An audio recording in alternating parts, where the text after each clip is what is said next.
باپ اور بیٹا اور روح القدس کے نام پر آمین۔ زندہ خداوند کا زندہ کلام۔ خروج کی کتاب اس کا 19 باب۔ کوہ سینا پر ظہور اللہ۔ ملک مصر سے باہر نکلنے کے تیسرے مہینہ کے پہلے دن بنی اسرائیل بیابان سینا میں آئے۔ وہ رفیدیم سے روانہ ہو کر بیابان سینا میں آئے اور بیابان میں اتر پڑے۔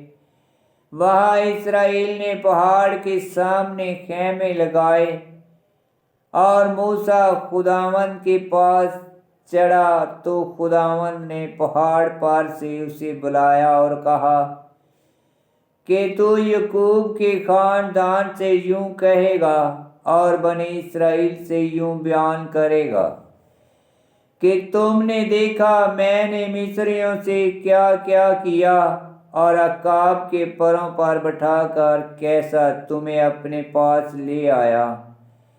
اب اگر تم میرے حکموں کی فرما برداری کرو گے اور میرے عہد کو مانو گے تو سب قوموں میں سے تم خاص کر میرے ہوگے، حالانکہ سب زمین میری ہے اور تم میرے لیے کاہنوں کی ایک مملکت اور ایک مقدس قوم ہوگے۔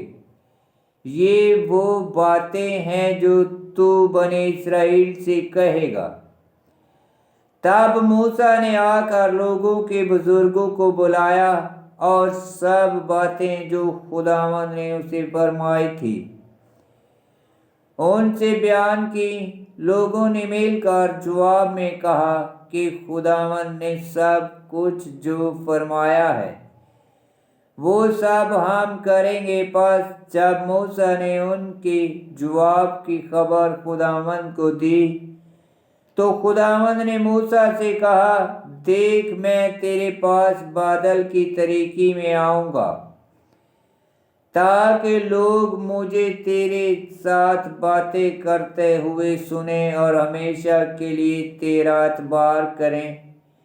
اور موسیٰ نے لوگوں کی بات کی خداوند کو خبر دی اور خداوند نے موسیٰ سے فرمایا، لوگوں کے پاس جا اور آج اور کل انہیں پاک کر اور وہ اپنے کپڑے دھوئیں اور تیسرے دن تیار رہیں، کیونکہ تیسرے دن سب لوگوں کے سامنے خداوند کوہ سینا پر اتر آئے گا اور تو اس کے گردا گرد لوگوں کے لیے حد لگائے گا اور ان سے کہے گا کہ خبردار کوئی پہاڑ پر نہ چڑھے اور نہ کوئی اس کے کنارے کو چھوئے، کیونکہ جو کوئی پہاڑ کو چھوئے گا ضرور جان سے مارا جائے گا۔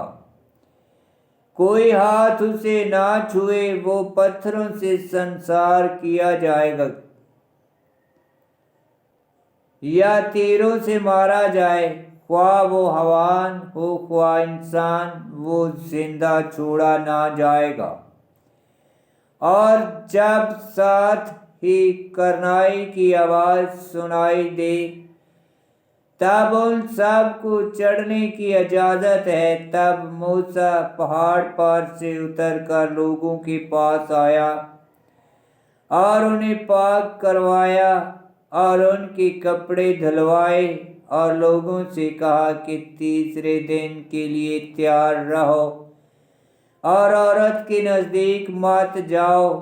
اور یوں ہوا کہ تیسرے دن صبح کے وقت گرجیں ہوائیں اور بجلیاں چمکیں اور سیاہ بادل پہاڑ پر آیا اور ساتھ ہی کرنائی کی آواز بہت بلند ہوئی، تو سب لوگ خیمہ گاہ میں کانپ اٹھے اور موسیٰ انہیں خدا کی ملاقات کے لیے خیمہ گاہ سے باہر لایا تو وہ پہاڑ کے نیچے آ کھڑے ہوئے اور سارے کوہ سینا سے دھواں نکلتا تھا، کیونکہ خداوند